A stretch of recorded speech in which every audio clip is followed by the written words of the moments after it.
محترم حضرات، السلام علیکم ورحمۃ اللہ وبرکاتہ۔ الحمدللہ رب العالمین والصلاة والسلام علی سید المرسلین، اما بعد فاعوذ باللہ من الشیطان الرجیم، بسم اللہ الرحمن الرحیم۔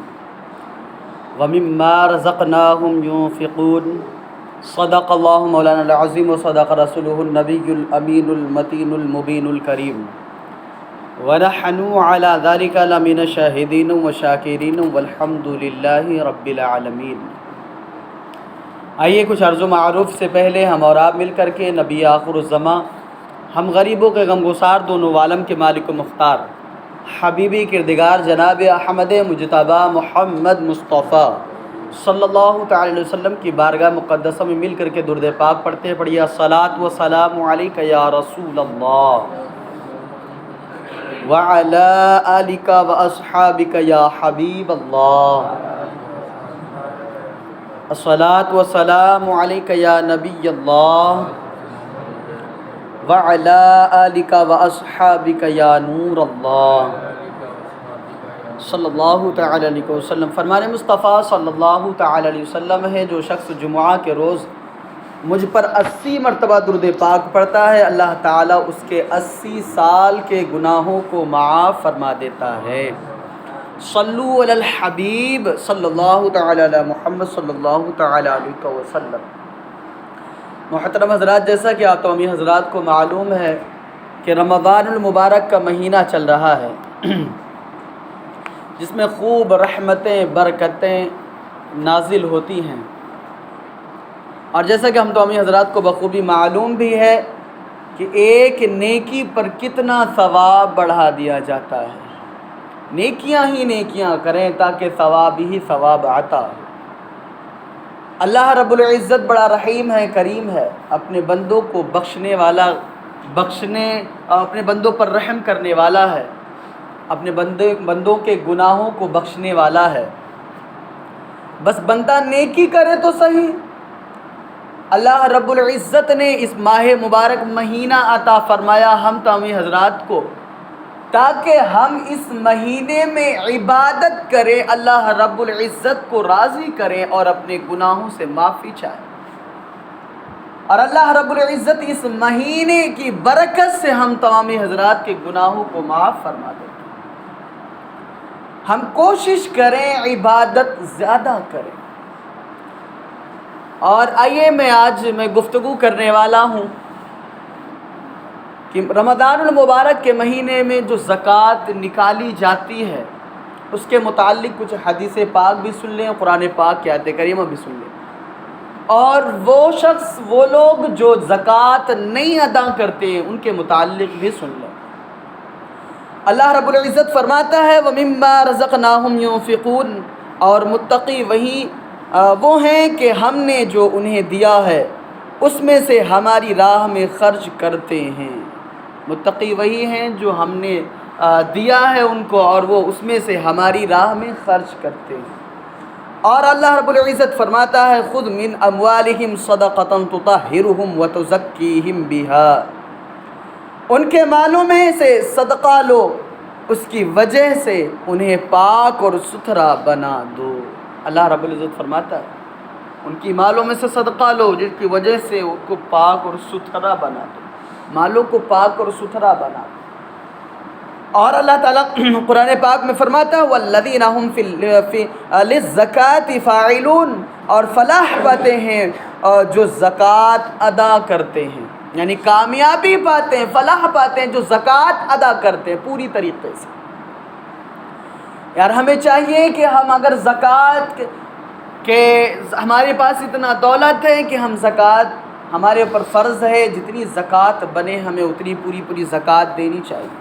جیسا کہ اس سے پہلے میں نے کئی مرتبہ بیان فرمایا، اللہ رب العزت قرآن پاک میں فرماتا ہے کہ الشیطان یعدکم الفقر، شیطان فقیری اور غریبی سے ڈراتا ہے۔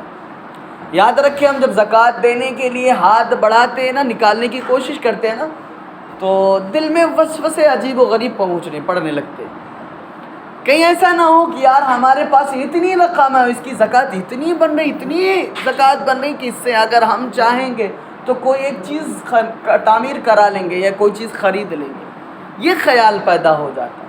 تو یاد رکھیں وہ جو زکوٰۃ کا حصہ بن رہا ہے، میرے پیارے محترم اسلامی بھائیو، اگر آپ نے زکوٰۃ نہیں نکالا تو وہ زکوٰۃ ہی میں شمار کیا جائے، تو لہٰذا آپ ایسا نہ کریں بلکہ زکوٰۃ پوری زکوٰۃ نکالا کریں۔ اور فرماتا اللہ رب العزت وما انفقتم من شیء فهو یخلفہ وهو خیر الرازقین، اور جو کچھ تم خرچ کرو گے اللہ تعالیٰ اس کی جگہ اور دے گا، اور وہ بہتر روزی دینے والا ہے، وہ بہتر سے بہتر روزی دینے والا۔ اللہ رب العزت کی بارگاہ میں خرچ کرو گے اللہ بہتر روزی دیتا ہے۔ درود پاک پڑھیے باوض بلند اللہم صلی علی سیدنا مولانا محمد بارک وسلم صلاۃ و سلام علیک یا رسول اللہ صلی اللہ تعالی وسلم۔ آئیے کچھ حدیث پاک بھی سنتے ہیں۔ صحیح بخاری شریف میں ابو ہریرہ رضی اللہ تعالیٰ عنہ سے مروی ہے کہ رسول اکرم صلی اللہ تعالی وسلم فرماتے ہیں کہ جس کو اللہ تعالیٰ مال دے اور اس کی زکوٰۃ ادا نہ کرے، جس کو اللہ تعالیٰ مال دے اور اس کی زکوٰۃ ادا نہ کرے، تو وعید بھی سن لیں ان لوگوں کے لیے بھی جو زکوٰۃ کے پورے مال کی زکوٰۃ ادا نہیں کرتے، ان لوگوں کے لیے بھی سنیں، توجہ دیں۔ اب صحیح بخاری شریف میں ابو ہریرہ رضی اللہ تعالیٰ عنہ سے مروی کہ رسول کرم صلی اللہ تعالی وسلم فرماتے ہیں کہ جس کو اللہ تعالیٰ مال دے اور اس کی راہ اور اس کی زکوٰۃ ادا نہ کرے تو قیامت کے دن وہ مال گنج سانپ کی صورت میں کر دیا جائے گا، اور جس کے سر پر 2 چتیاں ہوں گی اور وہ سانپ اس کے گلے میں توق بنا کر ڈال دیا جائے گا۔ اللہ، یعنی 2 سانپ، اس مال کا سانپ بنا دیا جائے گا، گنجا سانپ بنا دیا، اور توق، لعنت کا توق بنا کر ان کے گلے میں ڈال دیا جائے گا جو شخص زکوٰۃ ادا نہ کرتا ہوگا۔ اور پھر اس کی بانجھیں پکڑے گا اور کہے گا کہ میں تیرا مال ہوں، میں تیرا خزانہ ہوں، یعنی اسی مال کا جو زکوٰۃ ادا نہ کیا جاتا اس کو اللہ رب العزت قیامت کے دن سانپ بنا دے گا، گنجا سانپ، اور اس کے گلے میں ڈال دیا جائے گا جس شخص نے زکوٰۃ پوری نہ دی، اور وہ سانپ پھر کہے گا کہ میں تیرا مال ہوں، میں تیرا خزانہ ہوں۔ میرے پیارے آقا کریم صلی اللہ علیہ وسلم کے پیارے دیوانوں، زکوٰۃ ضرور سے ضرور ادا کریں۔ یار اللہ رب العزت نے ہمیں اتنا مال دیا، اگر اس میں سے زکوٰۃ ادا نہ کر سکے تو کتنے افسوس کی بات ہے۔ آئیے میں آپ کو بتاؤں دوسرے حدیث پاک ہے، احمد کی روایت ابو ہریرہ رضی اللہ تعالیٰ عنہ سے یوں ہے کہ جس مال کی زکوٰۃ نہ دی گئی قیامت کے دن وہ گنجا سانپ ہوگا اور مالک کو دوڑائے گا اور وہ بھاگے گا یہاں تک کہ اپنی انگلیاں اس کے منہ میں ڈال دے گا، یعنی وہ سانپ بنا دیا جائے گا، اس مالک کو دوڑائے گا جو شخص زکوٰۃ ادا نہ کیا۔ یار زکوٰۃ نہ ادا کرنے کے متعلق کئی حدیث پاک ہیں۔ ایک صحابی رسول جن کا نام بھی ذہن میں نہیں آ رہا، ایک صحابی رسول کے متعلق حدیث پاک میں اکثر بیان کرتا رہا، بیان بھی کیا کہ انہوں نے دعا کی، بڑے غریب صحابی تھے، ٹھیک ہے، ذہن سے بھی نام نکل رہا، بڑے غریب صحابی تھے، ان کے پاس یہ حال تھا کہ صرف ایک جوڑا کپڑا تھا۔ حضرت ثعلبہ، نام یاد ہے حضرت ثعلبہ رضی اللہ تعالیٰ، بڑے غریب صحابی تھے، ایک جوڑا کپڑا تھا، فجر کی نماز پڑھتے، آقا کریم صلی اللہ علیہ وسلم کے پیچھے نماز پڑھتے، دعا نہ کرتے، واپس چلے جاتے، گھر جلدی سے پہنچتے، اس لباس کو اتارتے، خاتون کو دیتے، وہ نماز ادا کرتے۔ صحابہ نے ایک دن دیکھا، 2 دن دیکھا، تیسرے دن حضور صلی اللہ علیہ وسلم سے شکایت کر بیٹھے، یا رسول اللہ، حضرت ثعلبہ آپ کے پیچھے نماز ضرور پڑھتے لیکن دعا نہیں کرتے، وہ چلے جاتے۔ میرے آقا کو سب معلوم ہے، میرے آقا جان رہے ہیں، سب پتہ ہے، لیکن ان صحابہ کا دل رکھنے کے لیے پوچھ بیٹھے صاحب حضرت ثعلبہ سے، اگر ثعلبہ سے نہ پوچھتے تو صحابہ کا دل ٹوٹ بیٹھتا۔ دیکھو آقا کریم صلی اللہ علیہ وسلم کے پیچھے ثعلبہ نماز پڑھتے ہیں، دعا نہیں کرتے چلے جاتے، لیکن میں نے حضور صلی اللہ علیہ وسلم سے شکایت کی، پھر بھی حضور اس پر ایکشن نہیں لے رہے، تو گویا کہ ان صحابہ کا دل ٹوٹ جاتا۔ آقا کریم صلی اللہ علیہ وسلم کو معلوم ہونے کے باوجود بھی صحابہ کا دل رکھنے کے لیے پوچھا، اے ثعلبہ یہ تو بتاؤ صحیح، کیا تم دعا نہیں کرتے ہو میرے پیچھے؟ دعا کے لیے نہیں ٹھہرتے ہو، رکتے نہیں ہو؟ تو نبی کریم اس حضرت ثعلبہ رو پڑے، اب مجبوراً کہنا پڑا، یا رسول اللہ علیہ الصلوۃ والسلام میرے لیے دعا فرمائے، میرے لیے دعا فرمائے، اللہ کچھ مال عطا فرمائے، میرے لیے کچھ دعا فرمائے۔ نبی کریم صلی اللہ علیہ وسلم کو معلوم ہے، میرے آقا نے فرمایا ثعلبہ تمہارے لیے غریبی ہی بہتر ہے۔ پھر کہا یا رسول اللہ میرے لیے دعا فرما دے، کہا اے ثعلبہ غریبی ہی بہتر ہے، کہا یا رسول اللہ دعا فرما دے میرے لیے، کہا اے ثعلبہ تمہارے لیے غریبی ہی بہتر ہے۔ پھر عرض کی ضد پکڑ لیا. تو جب ضد پکڑا نا تو انہوں نے کہا یا رسول اللہ ہمارے لیے دعا فرما دے. تو نبی کریم صلی اللہ علیہ وسلم نے دعا فرما دی اور ایک بکری عطا فرمائی. وہ بکری لے کر کے حضرت ثعلبہ چلے گئے. اس بکری میں اتنی برکت ہوئی کہ اللہ تعالیٰ نے ایک بکری سے کئی بکریاں پیدا فرما دی.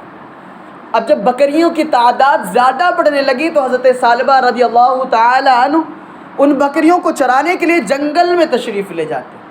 جب جنگل میں کچھ زیادہ بکری ہوئی تو جنگل میں تشریف لے جانے لگے چرانے کے لیے. اب معاملہ یہ بنا کہ حضور صلی اللہ علیہ وسلم کے پیچھے ایک وقت کی نماز قضا ہونے لگی. اتنی مصروفیت بڑھ گئی, ایک وقت کی نماز پوری قضا ہونے لگی. پھر جب کچھ زیادہ اور بکریاں پڑی تو حضور صلی اللہ علیہ وسلم کے پیچھے دو وقتوں کی نماز قضا ہونے لگی. اور جب زیادہ بکریاں پڑی تو 3 وقت, کچھ زیادہ اور بڑھی تو 4, کچھ زیادہ بڑھی تو 5 وقت کی نمازیں قضا ہونے لگی. اب صرف ہفتے میں ایک دن جمعہ کے دن حضور کے پیچھے نماز ادا فرماتے. اور جب 40 سے زیادہ بکریاں ہو گئیں تو اب اتنی مصروفیت بڑھ گئی کہ ان بکریوں کو اگر چھوڑتے, جمعہ نماز پڑھنے کے لیے آتے تو بکریاں ادھر ادھر جانے کا امکان ہو گیا تو جمعہ کی نماز بھی قضا کر دی. حضور کے پیچھے نماز بھی چھوڑنے لگے, جمعہ کی نماز بھی قضا کر دی, چھوڑ دی, حضور کے پیچھے نہیں پڑھ رہے. میرے آقا کریم صلی اللہ علیہ وسلم کو یہ حال دل معلوم تھا, لیکن ثعلبہ نے ذکر کیا یا عرض کرتے رہے یا رسول اللہ دعا فرما دیں. نبی کریم صلی اللہ علیہ وسلم کو معلوم تھا اگر دعا کروں گا اللہ برکت دے گا. ثعلبہ کا حال یہی ہوگا. نبی کریم صلی اللہ علیہ وسلم نے جب ان کے پاس ثعلبہ کے پاس 40 بکریوں سے زیادہ ہو گئی, آقا کریم صلی اللہ علیہ وسلم نے ارشاد فرمایا صحابی جاؤ ثعلبہ کے پاس اب زکوٰۃ فرض ہو گئی, ثعلبہ سے زکوٰۃ وصول لاؤ.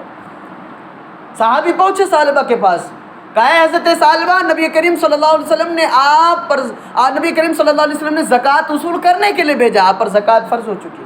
حضرت ثعلبہ نے کہا ٹھیک ہے جاؤ میں زکوٰۃ دے دوں گا. صحابی رسول تشریف لے آئے, آقا کی بارگاہ میں عرض کر دی یا رسول اللہ. حضرت ثعلبہ نے ایسا کہا. پھر دوسرے دن پھر صحابی کو بھیجا, کہا جاؤ ان سے کہہ کر کے آؤ زکوٰۃ تم پر فرض ہو چکی, زکوٰۃ دے دو. حضرت ثعلبہ کے پاس پھر صحابی پہنچے. ثعلبہ کے پاس جب صحابی پہنچے تو پھر ثعلبہ نے منع فرما دیا, کہا میں زکوٰۃ دے دوں گا. پھر تیسری مرتبہ نبی کریم صلی اللہ علیہ وسلم نے بھیجا, کہا جاؤ ثعلبہ سے کہہ دو کہ زکوٰۃ فرض ہو چکی, حضور نے رسول نے تمہیں بھیجا ہے زکوٰۃ لینے کے لیے. جب اتنا کہا پہنچے وہاں زکوٰۃ لینے کے لیے, پھر ثعلبہ نے منع فرما, کہا جاؤ زکوٰۃ دے دیں گے, اتنا خیال کر کے جاؤ زکوٰۃ دے دیں. واپس تشریف لے آئے, نبی کریم صلی اللہ علیہ وسلم کی بارگاہ میں عرض کر دی یا رسول اللہ ثعلبہ نے ایسے جملے کہا. نبی کریم صلی اللہ علیہ وسلم نے ان کی زکوٰۃ کو رد فرما دیا, اللہ تعالیٰ نے ان کی زکوٰۃ کو مردود قرار دے دیا. اب ثعلبہ کی زکوٰۃ وصول نہ کی جائے گی. حضرت ثعلبہ اتنے بھلے بیچارے آئے بھی نہیں زکوٰۃ دینے کے لیے. اب مسئلہ یہ رہا کہ زکوٰۃ کو مردود قرار دے دیا گیا. نبی کریم صلی اللہ علیہ وسلم کا زمانہ رخصت ہو گیا, نبی کریم صلی اللہ علیہ وسلم ہمارے آنکھوں سے اوجھل ہو گئے. اب حضرت صدیق اکبر رضی اللہ تعالیٰ عنہ کو دور آیا, حضرت ثعلبہ کو ہوش آئی. حضرت ثعلبہ بکریوں کا کان پکڑے لیے حضور کے حضرت صدیق اکبر کی بارگاہ میں چلے آئے. صدیق اکبر رضی اللہ تعالیٰ عنہ میری زکوٰۃ قبول فرما. حضرت صدیق اکبر رضی اللہ تعالیٰ عنہ نے فرمایا کہ اے ثعلبہ جس زکوٰۃ کو رب قدیر نے مردود قرار دیا ہو, جس زکوٰۃ کو میرے رسول نے قبول نہ کیا ہو, میں تیری زکوٰۃ کو صدیق کیسے قبول کر سکتا ہے. اے ثعلبہ فوراً ہماری نگاہوں سے رخصت ہو جائے. حضرت ثعلبہ چلے گئے. اس کے بعد جب صدیق اکبر رضی اللہ تعالیٰ عنہ کا دور خلافت ختم ہوا, حضرت عمر فاروق کا دور آیا. اب حضرت عمر فاروق کے دور میں لے کر کے بکریوں کا کان پکڑے چلے آ رہے کہ شاید عمر فاروق لے لے, قبول کر لے زکوٰۃ کو. حضرت ثعلبہ آئے, کہا اے عمر فاروق, اے خلیفۃ المسلمین میری زکوٰۃ کو قبول فرما لے. حضرت عمر فاروق نے فوراً تلوار کھینچ لی, کہا اے ثعلبہ جس زکوٰۃ کو رب قدیر نے مردود قرار دیا ہو, جس زکوٰۃ کو میرے آقا نے قبول نہ کیا ہو, جس زکوٰۃ کو صدیق اکبر خلیفۃ المسلمین خلیفہ اول نے قبول نہ کیا ہو, اس زکوٰۃ کو عمر کیسے قبول کر سکتا ہے. اے ثعلبہ میری نگاہوں سے رخصت ہو جاؤ نا تمہاری گردن اتار دوں گا. حضرت ثعلبہ واپس پلٹ پڑے. اب جب واپس پلٹ پڑے حضرت ثعلبہ کا حال یہ ہو چکا کہ جب بکریاں زیادہ بڑھنے لگی, حضرت ثعلبہ جنگل ہی میں انتقال کر گئے اور ساری بکریاں چھتر بتر ہو گئی اور ان کے جسم کو چیل کوے نوچ کر کے کھا گئے. یہ زکوٰۃ نہ دینے کا انجام ہوا ہے. میرے پیارے آقا کریم صلی اللہ علیہ وسلم کے پیارے دیوانوں, ہم کوشش کریں کہ ہماری جتنی زکوٰۃ بنے پوری زکوٰۃ نکالیں, کیونکہ دینے والا ذات یا رب کی ذات ہے. زکوٰۃ دیں گے کمی نہیں ہوگی. میں نے ابھی 2 دن پہلے غالباً بیان کیا تھا, اللہ تعالیٰ قرآن پاک میں فرماتا ہے جو میری راہ میں ایک خرچ کرتا ہے میں اسے 10 دیتا ہوں، جو خلوص کے ساتھ خرچ کرتا ہے میں اسے 70 گنا دیتا ہوں، اور جو زیادہ خلوص کے ساتھ خرچ کرتا ہے میں اسے بے حساب دیتا ہوں، اور ایسی جگہ سے دیتا ہوں جہاں بندے کو گمان بھی نہیں ہوتا، خبر بھی نہیں ہوتی۔ میرے پیارے آقا کریم صلی اللہ علیہ وسلم کے پیارے دیوانوں، ہم زکوٰۃ پوری نکالیں اور کوشش کریں پوری سے پوری زکوٰۃ نکالیں۔ آئیے حدیث پاک سنتے ہیں۔ طبرانی نے اوسط میں بریرہ رضی اللہ تعالیٰ عنہ سے روایت کی کہ حضور اکرم صلی اللہ علیہ وسلم فرماتے ہیں کہ جو قوم زکوٰۃ نہ دے گی اللہ تعالیٰ اسے قحط میں مبتلا کر دے گا۔ جو قوم زکوٰۃ نہ دے گی اسے اللہ قوم میں قحط میں مبتلا کر دے گا۔ اور حدیث پاک میں طبرانی نے اوسط میں فاروق اعظم رضی اللہ تعالیٰ عنہ سے روایت کی کہ حضور اکرم صلی اللہ علیہ وسلم فرماتے ہیں کہ خشکی و تری میں جو مال تلف ہوتا ہے وہ زکوٰۃ نہ دینے سے تلف ہوتا ہے۔ اور حدیث پاک صحیحین میں احنف بن قیس سے مروی کہ سیدنا ابو ذر رضی اللہ تعالیٰ عنہ نے فرمایا کہ ان کے سر پستان پر جہنم کا گرم پتھر رکھیں گے کہ سینہ توڑ کر سانہ سے نکل جائے گا، اور سانہ کی ہڈی پر رکھیں گے کہ ہڈیاں توڑ کر سینہ سے نکلے گا۔ اور صحیح مسلم شریف میں یہ بھی ہے کہ میں نے نبی کریم صلی اللہ علیہ وسلم کو فرماتے سنا کہ پیٹھ توڑ کر کروٹ سے نکلے گا اور گدی توڑ کر پیشانی سے نکلے گا۔ جو شخص زکوٰۃ نہ دے گا اس کا یہ انجام ہوگا۔ یاد رکھیں زکوٰۃ ہم پوری کوشش کریں پوری سے پوری زکوٰۃ نکالیں، غربا میں تقسیم کریں، اور تمام مدارس میں کوشش کریں، وہ مدارس جو دینی تعلیم دے رہی ہے، جو علماء بنا رہی ہے، ان میں ہم کوشش کریں۔ اور انشاءاللہ الحمدللہ عز و جل دعوت اسلامی بہت بڑی تحریک ہے، یہ غیر سیاسی تحریک الحمدللہ دعوت اسلامی پوری دنیا بھر میں کام کر رہی ہے اور بہت بڑے پیمانے پہ کام کر رہی۔ الحمدللہ ہند میں دعوت اسلامی نے بہت جامعات قائم کیے اور کئی تعداد میں حفاظ تیار کر رہی اور کئی تعداد میں علماء تیار کر رہی۔ الحمدللہ عز و جل کئی مدارس لگا رہے ہیں کہ الحمدللہ دعوت اسلامی کے بہت بڑے نیٹ ورک ہیں۔ ہم کوشش کریں کہ اپنے زیادہ سے زیادہ دعوت اسلامی کو زکوٰۃ اور فطرات اپنے دینے کی کوشش کریں۔ انشاءاللہ ابھی بقیہ نماز کے بعد باہر جھولی لگے گی، اس میں کوشش کریں کہ دعوت اسلامی کو ڈونیشن ضرور سے ضرور کریں۔ اللہ تعالیٰ کی بارگاہ میں دعا اللہ تعالیٰ ہم تمام حضرات کو اہدنا الصراط المستقیم پر چلنے کی توفیق عطا فرمائے۔ وما علینا الا البلاغ۔ السلام علیکم۔